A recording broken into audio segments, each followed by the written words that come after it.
बेटा कविता, कैसी हो? सब ठीक है ना? हाँ मम्मी, सब ठीक ही है। वो मैं कल घर आ रही हूँ। अच्छा, अचानक? सब ठीक तो है ना बेटा? हाँ मम्मी, चिंता मत करो। राजेश ऑफिस के काम से जल्दी चले गए तो मैंने सोचा मैं आपके पास आती हूँ। अरे वाह बेटा, बहुत अच्छा किया। तुम्हारे आने से घर में रौनक आ जाएगी। मुझे भी आपसे मिलने का बहुत मन कर रहा था मम्मी। ठीक है बेटा, कल आ जाना टाइम पे फिर। जी मम्मी, अपना ध्यान रखना बेटा, आराम से आना। जी मम्मी, नमस्ते। नमस्ते बेटा। अरे हाँ हाँ, आ रही हूँ आ रही हूँ। अरे थोड़ा ठहरो तो। कौन है भाई? आ रही हूँ।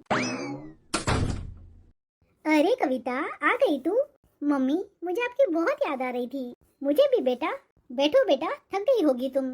हाँ मम्मी, राजेश चले गए तो मैंने सोचा मैं अकेले घर में क्या करूँ, इसलिए मैंने आपको कल ही फोन करके बता दिया कि मैं आ रही हूँ। हाँ बेटा, ये तो तुमने बहुत अच्छा काम किया। और बताओ बेटा, क्या हालचाल है? सब ठीक ठाक है मम्मी, आप ही सुनाइए। आपके घर में क्या हालचाल है? आपके बहू के कैसे हालचाल हैं? अरे बेटा, तेरी भाभी की क्या बात कर रही है? तेरी भाभी तो बहुत अच्छी है। पिछले जन्म में मैंने कुछ अच्छे कर्म ही किए होंगे जो मुझे इतनी अच्छी बहू मिली। मुझे तो भगवान ने चुन चुन के बहू दी है।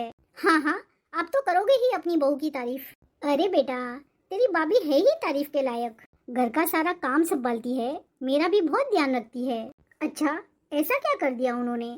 बेटा, सुबह से रात तक काम ही करती रहती है, आज तक कभी शिकायत नहीं की। सच कहूँ तो बहुत संस्कारी और समझदार है वो। मम्मी, आप तो सारा दिन भाभी का ही गुणगान गाती रहती हैं। अपनी बेटी तो आपको दिखती ही नहीं। ऐसी बात नहीं है कविता, तुम दोनों ही मेरे लिए बराबर हो। मम्मी, जरा कम तारीफ किया करो अपनी बहू की, कहीं ऐसा ना हो एक दिन आप भी पछताओ। अरे बेटा, तू जब भी आती है अपनी भाभी के लिए उल्टे सीधे शब्द क्यों बोलती है? बेचारी कितनी अच्छी है वो, कितना ख्याल रखती है मेरा और तेरे पापा का। तू नहीं रहती है ना यहाँ, तुझे कुछ नहीं पता। मम्मी, सब दिखावा करती है आपकी बहू। तिजोरी की चाबियां हड़पनी है ना उसे, इसलिए वो ऐसी हरकतें कर रही है। वरना आपकी बहू 4 दिन नहीं लगेंगे उसे अपने रंग दिखाने में। तू बैठ बेटा, मैं तेरे लिए चाय और नाश्ता बनवाती हूँ। मुझे ना ही चाय पीनी है और ना ही नाश्ता करना है मम्मी। अपने घर से मैं पेट भर खाना खाकर आई हूँ।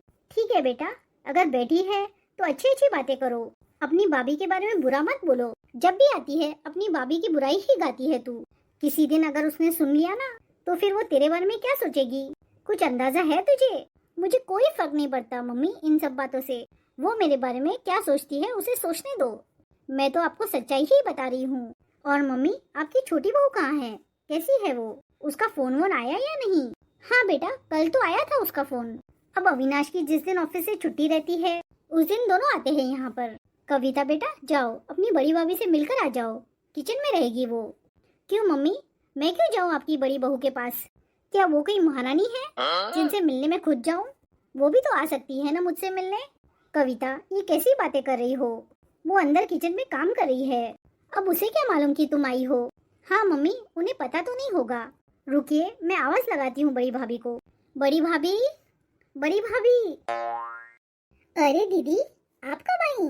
भाभी, आप तो ऐसे पूछ रही हैं जैसे आपको पता ही नहीं चला कि मैं आई हूँ। नहीं दीदी, सच में मुझे पता ही नहीं चला कि आप आए हो। कैसी हो दीदी आप? अच्छी हूँ मैं। दीदी आप बैठिए, मैं आपके लिए चाय नाश्ते का इंतजाम करती हूँ। हाँ ठीक है। ये लीजिए दीदी, चाय नाश्ता कर लीजिए। मम्मी जी, टेरेस पे कपड़े सूख गए होंगे, मैं वो जरा लेकर आती हूँ। ठीक है बहू, जाओ। देखा बेटा, कितनी समझदार है तुम्हारी बड़ी भाभी। तुम्हारा भी कितना ध्यान रखती है। देखो कितना प्यार से तुम्हारे लिए ये सब बना के लाई। अरे काय का ध्यान रखती है मम्मी? चाय नाश्ता तो आजकल गैरों को भी कराते हैं। अच्छा ये सब बातें छोड़ो मम्मी, ये बताओ कि आपकी छोटी बहू कब आने वाली है? इस संडे को आ जाएगी वो। कविता बेटा तुम बैठो, मुझे जरा कुछ काम याद आ गया, मैं अभी आती हूँ। ठीक है मम्मी, आप जाओ अपना काम कर लो जाके। सच में मम्मी तो बिल्कुल बदल गई हैं। मेरी शादी के पहले मम्मी मुझे कितना प्यार करती थी, यहाँ तक कि मैं जो बोलती थी मम्मी वही करती थी। लेकिन अब तो ऐसा लगता है कि मेरी माँ मेरी नहीं, अपनी बहू की माँ है। अब तो वो मेरी कोई भी बात नहीं सुनती, ना ही मेरी कोई भी बात का यकीन करती है। शादी के पहले तो वो मेरे बिना एक दिन भी नहीं रह पाती थी, हर वक्त उन्हें बस मेरा ही ख्याल रहता था। लेकिन अब सब बदल गया है। अब मम्मी को मेरी नहीं, अपनी बहुओं की ज्यादा परवाह है। उनकी हर बात उन्हें सही लगती है और मेरी हर बात उन्हें गलत लगती है। ऐसे ही चलता रहा तो इस घर में मेरी अहमियत पूरी तरह कम हो जाएगी। धीरे धीरे मम्मी को मेरी आदत ही नहीं रहेगी और एक दिन ऐसा आएगा जब इस घर में मेरी कोई जगह ही नहीं बचेगी। मेरा इस घर में आना जाना ही बंद हो जाएगा और फिर यहाँ पर मेरा मान सम्मान कोई भी नहीं करेगा। नहीं, मैं ऐसा बिल्कुल होने नहीं दे सकती। मुझे कुछ करना पड़ेगा जिससे इस घर में मेरा मान सम्मान बना रहे। मुझे अपने मायके में अपनी वही पुरानी अहमियत वापस लानी ही होगी। मैं इस तरह से अपनी जगह खोने नहीं दे सकती। शादी के बाद तो मम्मी ने जैसे मुझे पूरी तरह से पराया ही कर दिया है। कविता दीदी, ये लीजिए, मैं आपके लिए मोमोज बना कर लाई हूँ, खाइए ना दीदी। हाँ ठीक है भाभी, मैं खा लूंगी। बहू, तुमने कविता को नाश्ता दे दिया ना? हाँ मम्मी जी। मम्मी जी, थोड़ा किचन में काम बाकी है, मैं वो खत्म करके आती हूँ। ठीक है बहू, तुम जाके काम करो। कविता बेटा खाओ ना, क्यों नहीं खा रही हो? मम्मी, देखा आपने, आपकी बहू ने मुझे मोमोज ला के दिए हैं। अरे बेटा, तो क्या हुआ, तुम्हें तो बहुत पसंद है ना मोमोज। तुम तो शादी से पहले अपनी भाभी से बोल बोल कर बनवाया करती थी ये। मम्मी, शादी के पहले की बात अलग है, अब मेरी शादी हो चुकी है। अब तो भाभी ने कम से कम मुझसे पूछकर बनाना चाहिए मेरे लिए चाय नाश्ता। शादी के बाद मेरी खाने पीने की पसंद बदल चुकी है, इसलिए भाभी को ये सोचना चाहिए कि मुझे क्या पसंद है और क्या नहीं। पहले तो भाभी मुझसे पूछ के बनाती थी ना, बोलती थी कि दीदी आपको क्या खाना है। और अभी क्या हो गया, अभी तो भाभी मुझसे पूछती भी नहीं है। आए हो तो आओ, जो दिया वो खाओ और जाओ। बस मम्मी, मेरा तो इतना ही मान सम्मान बचा है यहाँ पे। अरे बेटा, ऐसा नहीं है, तू कुछ भी सोच रही है। आप बताइए मम्मी, मैं कोई गलत बात बोल रही हूँ क्या? कम से कम भाभी को मुझसे एक बार पूछ लेना चाहिए था। हाँ बेटा, तू एकदम सही बोल रही है, उसने पूछना चाहिए था, उसने गलती की। दोबारा से तेरी भाभी ऐसी गलती नहीं करेगी बेटा, मैं उसे समझा दूंगी। इस बार खा ले। ठीक है मम्मी, आप बोल रही हो इसलिए मैं खा लेती हूँ। तुम नाश्ता करो बेटा, मैं जरा देख कर आती हूँ कौन आया है दरवाजे पे। इस तरह काम नहीं चलेगा कविता, तुम्हें कुछ ना कुछ तो करना ही पड़ेगा। यदि दोनों बहुओं और सास का प्रेम इसी तरह बना रहा तो मेरा तो इस घर से दाना पानी ही उठ जाएगा। लेकिन मैं क्या कर सकती हूँ, आखिर कुछ कर भी तो नहीं सकती। तीनों एक दूसरे के लिए कोई भी बात नहीं सुनते हैं। तीनों को एक दूसरे पर इतना विश्वास है कि मैं कुछ बताऊं तो भी उन्हें यकीन नहीं होगा। मुझे तो कुछ करना ही पड़ेगा। तीनों सास बहू के बीच में मुझे फूट डलवाना पड़ेगा। मुझे कुछ ऐसा करना होगा ताकि इस घर में फिर से मेरी ही चल सके। कौन आया था मम्मी? वो बाजू वाली पुष्पा आंटी थी, बोल रही थी कि सामने के मंदिर में देवी जी रखी हैं, वहाँ पर सत्संग होगा, तो चलने को बोल रही थी। फिर मम्मी आपने क्या कहा? हाँ बेटा, चली जाऊंगी। घर पर बैठकर क्या करूंगी? कविता बेटा तुम बैठो, जरा मैं बहू को देखकर आती हूँ।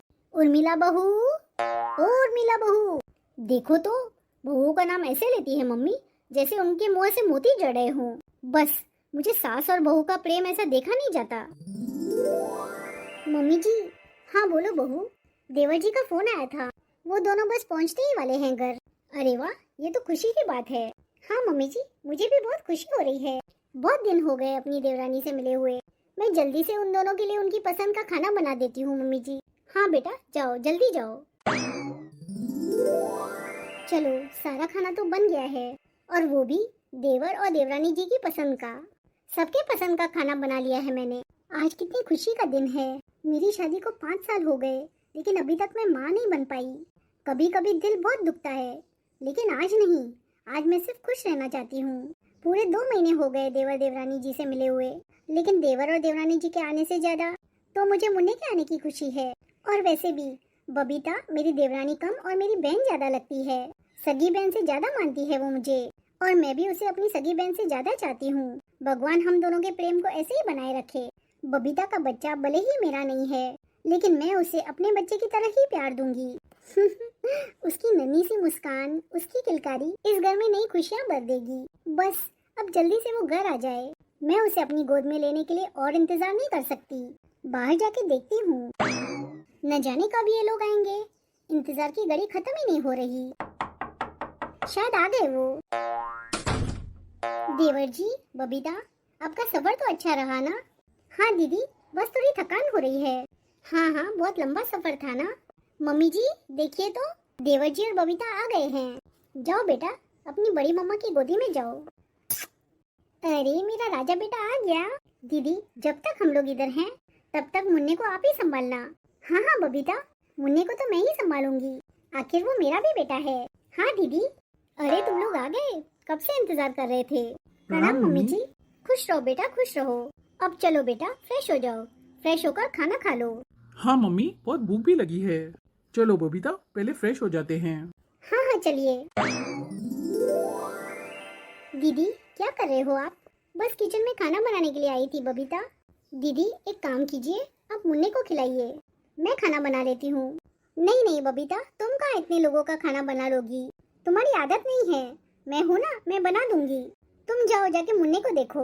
दीदी आप मुझे इतना कमजोर समझते हो क्या? क्या मैं 6-8 लोगों का खाना नहीं बना सकती? अरे नहीं नहीं बबीता, ऐसी बात नहीं है। मैं तो बस ये सोच रही थी कि तुम परेशान हो जाओगी इतने लोगों का खाना बनाते बनाते, और तुम्हें आदत भी नहीं है। अरे कोई बात नहीं है दीदी, आप बनाते हो ना इतने लोगों का खाना। अब मैं आई हूँ तो मुझे बनाने दीजिए, मुझे भी तो अपनी जिम्मेदारियाँ निभाने दीजिए आप। मैं भी तो इस घर की बहू हूँ। आप ही अकेले अकेले कब तक परेशान होते रहेंगे? जाइए थोड़े दिन आराम कीजिए किचन से। तुम भी बहुत जिद्दी हो बबीता। ठीक है दीदी, आप मुझे जिद्दी ही समझ लीजिए। बबीता तुम आती हो इस घर में तो सच में रौनक आ जाती है, वरना तो ये घर सुना सुना लगता है। खाने को दौड़ता है मुझे। मुन्ना आया है तो उसकी किलकारियों से जैसे घर पूरा गूंजने लगता है। हाँ दीदी, इसलिए तो बोल रही हूँ, मुन्ने को जाकर आप ही खिलाइए, थोड़ा खेलिए भी जाकर उसके साथ, आपको बहुत अच्छा लगेगा। आप मेरे बारे में कितना सोचती हैं दीदी। भगवान ने मुझे जेठानी के रूप में बड़ी बहन दे दी है। हाँ बबीता, मुझे भी भगवान ने देवरानी के रूप में छोटी बहन दी है। मेरी तो कोई बहन नहीं थी, इसलिए शायद भगवान ने तुम्हें मेरे लिए भेजा है। ठीक है दीदी, अभी आप किचन की चिंता मत कीजिए, जब तक मैं हूँ तब तक मैं ही खाना बनाऊंगी। ठीक है तो मैं जाती हूँ, मुन्ने को खिलाती हूँ। हाँ दीदी। और बबीता सुनो, यदि मेरी मदद की जरूरत हो तो मुझे आवाज लगा देना। जी दीदी। सच में कितनी अच्छी है दीदी, कितने अच्छे से ख्याल रखती है मेरा, मुझे कोई काम ही नहीं करने देती हैं। कभी कभी तो मुझे लगता ही नहीं है कि ये मेरी जेठानी है। और मेरे मुन्ने को भी कितना चाहती है दीदी। मुन्ने को देखते ही उनके चेहरे में जैसे चमक आ जाती है। 5 साल हो गए बेचारी दीदी की शादी को, ना जाने भगवान उनकी गोद कब भरेंगे। भगवान जी, दीदी तो आपकी कितनी पूजा करती हैं, फिर आप उनकी क्यों नहीं सुन रहे हो? उनकी गोद भर दो जल्दी से, फिर दीदी के जीवन में भी सुनापन खत्म हो जाएगा। जिस चीज के लिए दीदी इतने सालों से तरस रही हैं, हे भगवान उनकी वो खुशी पूरी कर दो। अभी देखती हूँ क्या क्या बनाना है किचन में। ओहो, क्या कर रहा है मेरा राजा बेटा? अपनी बड़ी मम्मा की गोदी में आ गया। आज हम अपने बाबू को घुमाने ले जाएंगे। देखो दीदी, मुन्ना आपकी गोदी में कितना खुश रहता है। अरे भाई, कैसे खुश नहीं रहेगा मेरी गोदी में, आखिर मैं उसकी बड़ी मम्मी जो हूँ। हाँ हाँ दीदी, क्यों नहीं। एक बात बोलो दीदी। हाँ हाँ बबीता बोलो। मैं तो सोच रही हूँ कि मुन्ने को आपके पास ही छोड़कर चली जाऊँ। मैं अकेले अकेले बहुत परेशान हो जाती हूँ इसे संभालते संभालते। वहाँ पर इसे कोई रखने वाला भी नहीं होता। यहाँ रहेगा तो आप लोगों की देखरेख में रहेगा और बहुत खुश भी रहेगा, मुझे भी थोड़ी शांति मिलेगी। ऐसे मत बोलो बबीता, बच्चे को सबसे ज्यादा जरूरत उसकी माँ की होती है। दीदी आप भी तो उसकी माँ ही हो ना। हाँ बबीता, हूँ मैं उसकी माँ, लेकिन ऐसा मत करो तुम। कोई कितना ही प्यार क्यों न करे बच्चे को, लेकिन बच्चे के लिए उसकी माँ ही सब कुछ होती है, और माँ के लिए भी उसका बच्चा ही सब कुछ होता है। जिसकी माँ नहीं होती और जिसे बचपन से माँ का प्यार नहीं मिलता, उस बच्चे से पूछो कि उसकी माँ की कीमत क्या है उसकी नजरों में। इसलिए इसके बारे में कभी सोचना भी मत तुम बबीता। अरे तुम तो बहुत भाग्यशाली हो जो भगवान ने तुम्हें औलाद दी है, वरना मुझे ही देख लो, मैं कितने सालों से तरस रही हूँ बच्चे के लिए। पिछले जन्म में मैंने कोई पाप किए होंगे जो भगवान मुझे इतना औलाद के लिए तरसा रहा है। अरे दीदी ऐसे मत बोलो, आप कभी कोई पाप नहीं कर सकते, वो तो हमारी किस्मत की लेख है दीदी। ऊपर वाले ने जो हमारे नसीब में लिख दिया है वही तो होता है। हाँ बबीता, तुम एकदम सही बोल रही हो। अरे मुन्ना, देखो कौन आया है। ओहो, बुआ आई है मुन्ने की तो। अले ले ले, मेरा छोटा सा बाबू। नमस्ते दीदी। नमस्ते छोटी भाभी, कैसी हो आप? मैं तो एकदम बढ़िया हूँ दीदी, आप सुनाइए। ठीक है दीदी, आप लोग बैठ के बातें कीजिए, मैं चाय नाश्ते का इंतजाम करती हूँ आप लोगों के लिए। और सुनाइए दीदी, घर में जीजाजी वगैरह सब बढ़िया है ना? हाँ हाँ दीदी, सब बढ़िया हैं। मुन्ना, अपने बुआ के पास आओ। भाभी, मुझे मुन्ने की इतनी याद आ रही थी कि मुझसे रहा ही नहीं जा रहा था, इसलिए जैसे ही मुझे पता चला कि आप आने वाले हैं तो मैं तुरंत आ गई। अच्छा किया दीदी, बस एक यही तो है खेलने के लिए, और है ही कौन? एक आप हो भाभी जो आपने हमें 1 साल में ही बेटा दे दिया, और एक बड़ी भाभी हैं, क्या पता वो हमें कभी बुआ बना पाएंगी या नहीं। अरे दीदी ऐसा मत बोलो, उनके हाथ में थोड़ी ना है कुछ, वरना कौन नहीं चाहता माँ बनना। हर औरत का पहला सपना यही होता है कि वो माँ बने। उनके दिल से पूछिए उन्हें कितना दुख होता होगा। भाभी, मुझे तो ऐसा लगता है कि उनके नसीब ही अच्छे नहीं हैं। उनके पैदा होते ही उनकी माँ मर गई और उसके बाद देखिए अभी उन्हें एक भी बच्चा नहीं हो रहा है। कर्म ठीक नहीं है उनके, कोई ना कोई पाप तो जरूर किया होगा उन्होंने। दीदी, ऐसा मत बोलिए, ये आप क्या बोलते जा रही हैं? अगर वो माँ नहीं बन सक रही हैं, तो उसमें उनकी क्या गलती है? अब अगर उनके पैदा होते ही उनकी माँ खत्म हो गई, तो इसमें दीदी की क्या गलती है? आप भी ना दीदी कुछ भी सोचते हो। अरे भाभी, अभी आपको कुछ भी समझ नहीं आ रहा है। जिस दिन आपके ऊपर बीतेगी ना, उसी दिन आपको समझ आएगा कि मैं क्या कह रही थी। बड़ी भाभी ना मनहूस हैं, आप नहीं समझ रहे हो। उनका साया ठीक नहीं है। जिस दिन से इस घर में आई हैं, उस दिन से मनहूसियत ही फैला रही हैं। दीदी, आप बिल्कुल गलत बोल रही हैं। ऐसा बोलना आपको शोभा नहीं देता। वो आपकी बड़ी भाभी हैं, आपको ऐसे बोलने में भी शर्म आनी चाहिए। मेरी शादी को 3 साल हो गए, लेकिन आज तक मुझे दीदी के साथ ऐसा कुछ महसूस नहीं हुआ है। दीदी के रहने से इस घर में रौनक है। आपको क्या पता, दीदी इस घर की लक्ष्मी है। नहीं मैं इस घर में रहती हूँ और ना ही आप इस घर में रहते हैं। इस घर को सजाने और संवारने का काम तो दीदी ही करती हैं। ये बात आपने मेरे सामने बोल दी, किसी और के सामने बोलना भी मत। भाभी, मैं आपको बहुत अच्छे से समझा रही हूँ, लेकिन आप तो मेरी बात समझ ही नहीं रही हैं। एक बार देखिए, आपका कितना फूल सा बच्चा है। अपने बेटे को आप भाभी को मत दिया करो, उनसे इसे दूर ही रखो। किसी दिन ऐसा न हो जाए कि भाभी का काला साया आपके बच्चे के ऊपर पड़ जाए और फिर आपके बच्चे के साथ कुछ गलत हो जाए। दीदी, यदि आप उल्टी सीधी बात करेंगी तो आप इस घर से जा सकती हैं। मैं अपनी जेठानी के खिलाफ एक शब्द भी नहीं सुनूंगी। मैं आपको बता देती हूँ, आपको पता नहीं है आप किसके बारे में बोल रही हैं। वो आपकी बड़ी भाभी हैं और इस घर की बड़ी बहू हैं। यदि उन्हें बच्चे नहीं हो रहे हैं तो इसमें उनकी क्या गलती है? आप क्यों अनाप शनाप उनके बारे में बोलते जा रहे हैं? छोटी भाभी, बड़ी भाभी बांझ हैं और बांझ के हाथ में अपने बच्चे को देना उचित नहीं है। और मैं वैसे भी जा ही रही हूँ, भलाई का तो जमाना ही नहीं रहा। मैं तो आपके भले के लिए ही बोल रही हूँ। जब आपके ऊपर बीतेगी ना, तभी आपको मेरी बातें समझ में आएंगी। तब मुझे याद मत करना। आप उल्टी सीधी बातों के लिए मैं आपको कभी याद नहीं करूंगी। दीदी, कैसी बातें कर रही थी दीदी? बेचारी जेठानी जी ये सब बातें सुन लेती तो उन्हें कितना दुख होता। वैसे ही भाभी बच्चे को लेकर कितना दुखी रहती हैं। हे भगवान, दीदी की गोद भर दो जल्दी से। बबीता, ये अचानक क्या हुआ तुम्हें? तुम क्यों रोने लगी? अभी तो अच्छी भली थी। और दीदी, दीदी कहाँ चली गई? उनके लिए चाय नाश्ता बन गया है। दीदी, उन्हें अचानक से फोन आ गया, इसलिए उन्हें घर जाना पड़ा। अरे, लेकिन अचानक से इस तरह बिना बोले चली गई वो। और तुम रो क्यों रही हो? दीदी ने कुछ कहा क्या तुमसे? नहीं नहीं दीदी, ऐसी कोई बात नहीं है। मुझे तो बस, मैं जानती हूँ दीदी ने ही तुम्हें कुछ न कुछ जरूर कहा होगा। देखो बबीता, तुम दीदी की बातों पे ज्यादा ध्यान मत दिया करो। वैसे भी वो थोड़ी गर्म मिजाज की है। दीदी भले ही कठोर भाषा बोल देती हैं, लेकिन उनका दिल साफ है। उनकी बातों को ज्यादा दिल से मत लगाया करो। हाँ ठीक है दीदी, चलो अब मूड अच्छा कर लो, चलकर चाय नाश्ता कर लो। ठीक है दीदी, आप चलिए, मैं मुन्ने को फ्रेश करके आती हूँ। ठीक है, जल्दी आना। चलो मुन्ना, जल्दी से खाना खा लो। अभी आपकी मम्मी आती ही होगी मार्केट से। मुन्ने की मम्मा क्या लाएगी मुन्ने के लिए? खिलौने लाएगी, खिलौने। लगता है बबीता आ गई। मुन्ना, मैं अभी आती हूँ। कोई आया है शायद। तुम यहीं बैठना बेटा, मैं अभी आती हूँ। कहीं जाना मत मुन्ना, मैं अभी आती हूँ। दीदी, मुन्ना कहाँ है? उसका सूप यहाँ पे पड़ा है। बबीता अभी यहीं तो बैठा था। अरे, मुन्ना कहाँ गया? अरे, मेरा बच्चा तो सीढ़ियों पे ऊपर बैठा है, ये ऊपर कैसे चला गया? आजा मेरा बच्चा, आजा। दीदी, आप कैसी देखभाल कर रही थी मेरे बच्चे की? बबीता, मैं तो नीचे यहाँ बिठा कर गई थी उसे, पता नहीं कैसे ये जाके सीढ़ियों पे चढ़ के बैठ गया। दीदी, आप अपने काम में लगी हुई होंगी, आपने मेरे बच्चे को देखा ही नहीं होगा। नहीं नहीं छोटी बहू, ऐसी बात मत करो, बड़ी बहू बहुत समझदार है। हाँ मम्मी जी, वो तो देख ही लिया मैंने कि आपकी बड़ी बहू कितनी समझदार है। वो तो भगवान का शुक्र है कि हम लोग समय पे आ गए, वरना क्या छोटी बहू, कहना क्या चाहती हो तुम? मम्मी जी, आप दीदी को बहुत समझदार और जिम्मेदार बोल रहे हो ना? वो तो दिख ही रहा है कि दीदी ने कितनी समझदारी और जिम्मेदारी का काम किया है। भगवान न करे आज यदि मेरे बेटे को कुछ हो जाता तो मैं अपने आप को कभी माफ नहीं कर पाती। बबीता, ऐसा मत बोलो, मैं भगवान की कसम खाकर कहती हूँ कि मैं मुन्ने को यहीं नीचे बिठा कर गई थी। दीदी, 2 मिनट में मुन्ना सीढ़ियों पर चल जाएगा। बबीता, मेरा यकीन करो। दीदी, आप इतनी बड़ी लापरवाह हो, शायद इसी कारण भगवान ने आपको बेऔलाद रखा है। छोटी बहू, क्या अनाप शनाप बके जा रही हो? तुम बच्चों पर क्या भरोसा कर रही हो? बच्चे तो पल में इधर पल में उधर घूमते रहते हैं, एक जगह बैठकर थोड़ी ना रहते हैं। मम्मी जी, आप मुझे समझाने से अच्छा अपनी बड़ी बहू को समझाइए। मम्मी जी, मेरा यकीन कीजिए, मैं मुन्ने को लेकर कभी भी लापरवाही नहीं करती हूँ। क्या आपको भी ऐसा ही लगता है कि मैंने मुन्ने के साथ लापरवाही की होगी?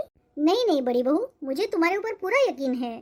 चलो तुम टेंशन मत लो, मैं छोटी बहू से बात करूंगी। आज तो सच में मुन्ने ने मेरी जान ही निकाल डाली थी। यदि धोखे से भी मुन्ने को कुछ हो जाता तो मैं अपने आप को कभी माफ नहीं कर पाती। लेकिन मुझे दीदी से बिल्कुल ही उम्मीद नहीं थी। वो तो बहुत समझदार हैं। वो बच्चों को लेकर इतनी लापरवाही करेंगी, ये तो मैंने कभी सोचा भी नहीं था। आज आने दो इन्हें, आज तो मैं इनसे बात करके ही रहूंगी। एक हफ्ते के लिए लेकर आए थे मुझे और आज पूरा 1 महीना होने को आया है। अब मैं यहाँ एक पल भी नहीं रुक सकती। शायद मेरी नंद सही ही बोल रही थी, बड़ी भाभी मनहूस है। उनका साया मेरे बच्चे के लिए अच्छा नहीं है। मेरे बच्चे को उनसे खतरा है। मैंने बिना मतलब ही बेचारी को उल्टा सीधा बोल दिया था। वो तो बिल्कुल सही बोल रही थी। अब मैं अपने बच्चे को जेठानी जी से थोड़ा दूर ही रखूंगी। वो क्या जाने बच्चे क्या होते हैं। भगवान ने तो उन्हें बच्चे ही नहीं दिए हैं। शायद इसी लापरवाही के कारण ऊपर वाले ने उन्हें औलाद नहीं दी है। जब मैं 1 घंटे के लिए अपने बच्चे को दीदी के भरोसे छोड़कर गई, तब तो दीदी मेरे बच्चे का ध्यान रख नहीं पाई, तो अपने बच्चे का क्या खास ध्यान रखेंगी। इसलिए शायद भगवान उन्हें औलाद नहीं दे रहे हैं। मुन्ना सो गया क्या बबीता? हाँ दीदी, सो गया मुन्ना। बबीता, कहीं चोट तो नहीं लगी ना हमारे मुन्ने को? दीदी, वो तो ये कहिए कि ऊपर वाले की कृपा है जो मेरा बेटा सही सलामत है, वरना आज न जाने क्या हो जाता। हाँ बबीता, गलती तो सही में मेरी है। मुझे उसे छोड़कर जाना ही नहीं चाहिए था। दीदी, लेकिन आप चिंता मत करो, आइंदा से आपसे ये गलती नहीं होगी, क्योंकि मैं अपने बच्चे को आपके भरोसे छोड़ूंगी ही नहीं आगे से। नहीं बबीता, ऐसा मत बोलो। जब तक मुन्ना यहाँ है मैं ही उसकी देखभाल करूंगी। नहीं नहीं दीदी, उसकी माँ जिंदा है अभी। आप जाइए, जाकर अपनी रसोई संभालिए। बच्चे संभालना आपके बस की बात नहीं है। अब आपके बच्चे अगर होते दीदी, तो आप बच्चों की देखभाल करना जानती। बुरा मत मानना दीदी, शायद इसी लापरवाही के कारण भगवान ने आपको औलाद नहीं दी है। हे भगवान, न जाने कौन सा ऐसा पाप हुआ है मुझसे जो आपने मुझे संतान नहीं दी। अरे क्या हुआ, तुम इतनी उदास होकर क्यों बैठी हो? कुछ नहीं जी, बस ऐसे ही। ये बताइए, मैंने ऐसा कौन सा पाप किया होगा जो भगवान ने मुझे संतान ही नहीं दी? लेकिन तुम अचानक से ऐसा क्यों बोल रही हो? इन 5 सालों में तो तुमने ऐसा कभी नहीं बोला। बस ऐसे ही। आज मुझे बच्चे ना होने का एहसास हुआ है। बच्चे होना बहुत जरूरी है। अरे उर्मिला, तुम इतना टेंशन क्यों लेती हो? जब ऊपर वाले की मर्जी होगी तब हो जाएगी संतान हमें। ऊपर वाले ने जो हमारे नसीब में लिख दिया है वही तो होगा ना। हमारे चाहने न चाहने से थोड़ी ना कुछ होगा। तुम इतना टेंशन मत लो और छोटी छोटी सी बातों को दिमाग में मत लो। मुन्ना है ना, मुन्ने के साथ अपना समय व्यतीत करो। वैसे आज मुन्ना तुम्हारे पास कैसे नहीं है? नहीं तो पूरा टाइम तो मुन्ना तुम्हारे साथ ही रहता है। मुन्ना जल्दी सो गया है जी, इसलिए वो अपनी मम्मी के पास है। उर्मिला, तुम ज्यादा सोचो मत, टेंशन मत लो। चलो आराम करो। गणपति बप्पा मोरया, जय हो प्रभु आपकी। बबीता, आरती को नीचे मत रखना, थोड़ा ऊपर उठा के रख देना आरती को, क्योंकि मुन्ना बहुत मस्ती करता है। लो, इनकी टोका टाकी तो जरूरी थी। ना जाने ये दीदी को क्या पड़ी रहती है। बता तो ऐसे रही है, आरती नीचे मत रखना, जैसे सबसे ज्यादा इन्हीं को फिक्र होगी मुन्ने की। हाँ, मैं कोई इनकी नौकर नहीं हूँ जो इनकी हर बात मानूंगी।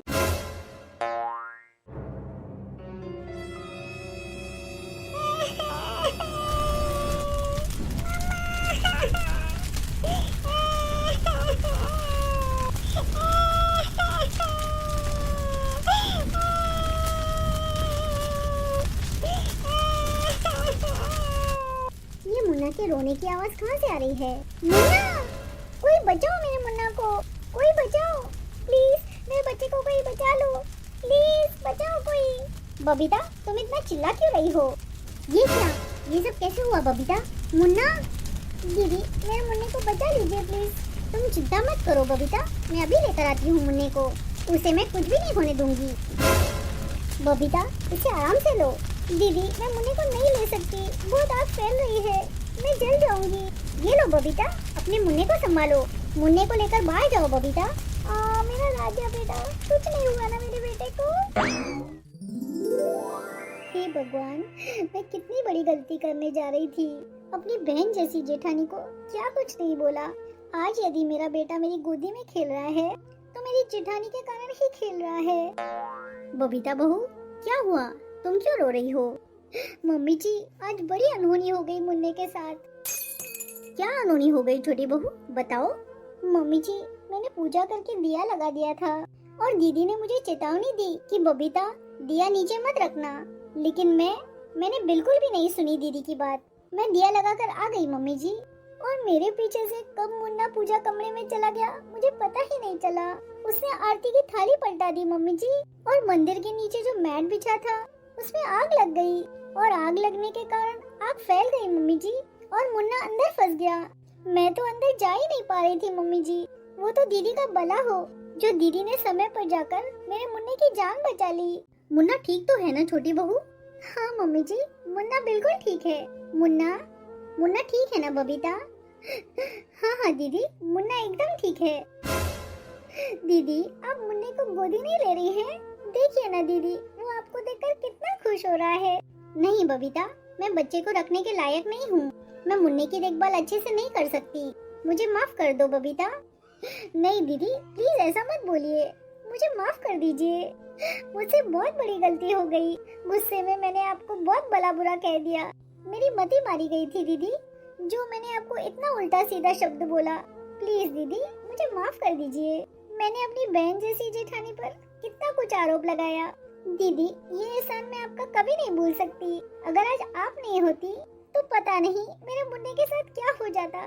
आग इतनी भयंकर जल रही थी कि मेरी तो अंदर जाने की हिम्मत ही नहीं हो रही थी, लेकिन आपकी हिम्मत और साहस के कारण आज मेरा बच्चा जिंदा है। यदि आज मेरे मुन्ने को कुछ हो जाता दीदी, तो मैं कहीं की नहीं रहती। ऐसा मत बोलो बबीता, हमारे मुन्ने को कुछ नहीं हो सकता। और चलो बबीता, तुम माफी मत मांगो मुझसे, और तुम इस तरह शर्मिंदा भी मत हो। तुम ये बिल्कुल मत सोचना कि हमारा रिश्ता कमजोर हो गया है। हमारा रिश्ता इस तरह कमजोर नहीं पड़ सकता। थैंक यू दीदी, इसका मतलब आपने मुझे माफ कर दिया। हाँ हाँ बबीता, तो लीजिए दीदी, मुन्ने को अपनी गोदी में लीजिए।